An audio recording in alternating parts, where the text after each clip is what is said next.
Magandang gabi po, ito po ang Balitaan Plus Breaking News. Ito po ang nilingkod, Arkino David Cabeaon. Makikita po natin sa labas ng Montano Hall ay concert po, mini concert po ng MTC. Dito naman po ay nagsisawian na po ang ilan po mga mag-aaral ng Cavite National High School o CNHS. Makikita niyo po sa likod natin mga kabalitaan, ang dami pong mga mag-aaral ng CNHS ay nagsilabasan na po sa kanilang mga silid. Kaya sa mga oras na ito, at sa mga oras na ito nga, nagsisawian na po sila at may mga nabili pa po ng mga kakainin nila pa uwi. At sa mga oras na ito,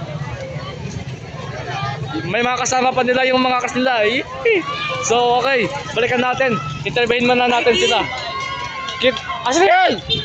Sa mga oras nito mga kabalitaan, makikita nyo, maraming mga mag-aaral po ng Cavite National High School ang nasa labasan po sa mga oras na ito. At sa kabila naman po sa loob ng Montano Hall ay nagaganap ang concert ng MTCDN at ng Patnubay Academy. Magkaiba po magkaibang school, public, private. Pero sa mga oras nito nagsisauwian na po sila.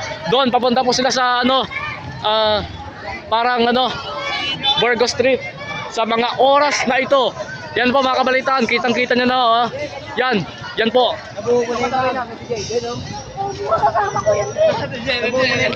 Yung mga ikapito hanggang ikawalo, ikasyam at ikasampu at maging mga senior high nagsisiuwian na rin sa mga oras na ito. At patuloy pa rin po sila sa paglalakad patungo sa kanilang mga bahay. Ulit kayo interview. Ano po yung masasabi nyo sa nagsisiuwian na po yung mga mag-aaral? Okay lang po, medyo masigit lang po kasi marami po. Sige po, thank you. Ano po yung pangalan nyo? Samantha.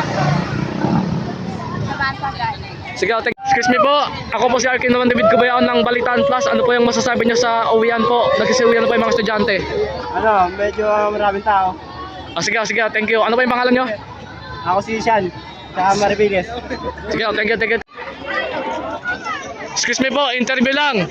Ako po si Arkino David Cabeaon, Balitaan Plus. Ano pong masasabi nyo at nagsisiuwian na po yung mga estudyante? Ayaw nyo magpanayam? Interview po, ako po si Arkino David Cabeaon ng Balitaan Plus. Ano po yung masasabi nyo sa mga nagsisiuwian na estudyante? Hindi siya daw po. Ayaw nyo magpa-interview? Ito po siya po. Ayaw niya yata, sige, huwag na lang. Sa mga oras na ito mga kabalitaan, mga kalingkod, patuloy pa rin po sila nagsisiuwian ng taglalakad pabalik sa kanilang mga bahay. At nadaan pa po ang ilan po sa mga e-bike sa mga oras na ito dito pa sa daanan. Patungo po sa kanilang mga bahay di kaya sa Burgos Street. Muli, ito ang inilingkod, Arkino David Cabeaon, nagulat para sa Balitaan Plus.